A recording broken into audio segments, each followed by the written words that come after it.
తెలంగాణ సాయుధ పోరాట యోధురాలు సాకలి ఐలమ్మకు సాకలి ఐలమ్మ ఆశయాలను సాకలి ఐలమ్మ ఆశయాలను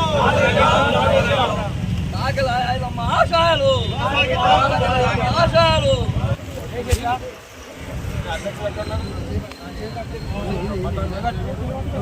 జోహార్ సాకలి ఐలమ్మకు జోహార్ సాకలి ఐలమ్మకు సాధిద్దాం సాకలి ఐలమ్మ ఆశయాలను సాధిద్దాం సాకలి ఐలమ్మ ఆశయాలను జై రజక రజకుల ఐక్యత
రజక సోదరుల ఆహ్వానం మేరకు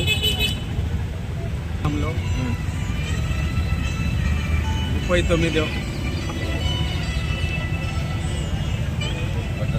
వర్ధంతి ఎవరైతే సాయుధ పోరాటంలో వీరోచితంగా పోరాడిన సాకలి ఐలమ్మ గారి వర్ధంతిని ఈ లక్షిట్పేట పట్టణంలో జరుపుకోవడం చాలా ఆనందంగా ఉంది. ఎందుకంటే ఆ రోజు ఎవరైతే భూమిపైన హక్కు లేదు, భూమి పైన పండిన పంటను దోపిడీ చేస్తున్న సందర్భంలో రైతులను, రైతు కూలీలను, ముఖ్యంగా మహిళలందరినీ కూడా ఏకం చేసి ఈ భూమి పైన ఉన్న హక్కు మాకే చెందాలని పోరాటం చేసిన సాకలి ఐలమ్మ గారి కృషి ఒక మన తెలంగాణలే కాదు యావత్ దేశం కూడా గుర్తించింది. ఇప్పుడే సోదరుడు చెప్పిండు, సాకలి ఐలమ్మను ఒక జాతికో, ఒక కులానికో, ఒక మతానికో కాదు, యావత్ రాష్ట్రంలోనే ప్రతి ఒక్కరు కూడా గౌరవిస్తున్నారంటే ఆమె చేసిన కృషి ఈరోజు మనమందరూ కూడా ఈ రూపకంగా తెలియజేస్తున్నాం. కాంగ్రెస్ ప్రభుత్వం తెలంగాణ రాష్ట్రంలో ఏర్పడిన తరుణంలో గౌరవ ముఖ్యమంత్రి వర్యులు సాకలి ఐలమ్మ విగ్రహాన్ని ట్యాంకు బండ్ పైన స్థాపించాలనే కోరిక మేరకు మంచిర్యాల శాసనసభ్యులు గౌరవ శ్రీ కొక్కిరాల ప్రేమ్సాగర్ రావు గారి దృష్టికి కూడా మేము తీసుకెళ్ళి మళ్ళీ వచ్చే ఇదే వర్ధంతి సందర్భంగా మనమందరం కలిసికట్టుగా ట్యాంక్ బండ్ పైన జరుపుకోవాలని కోరుకుంటున్నాను.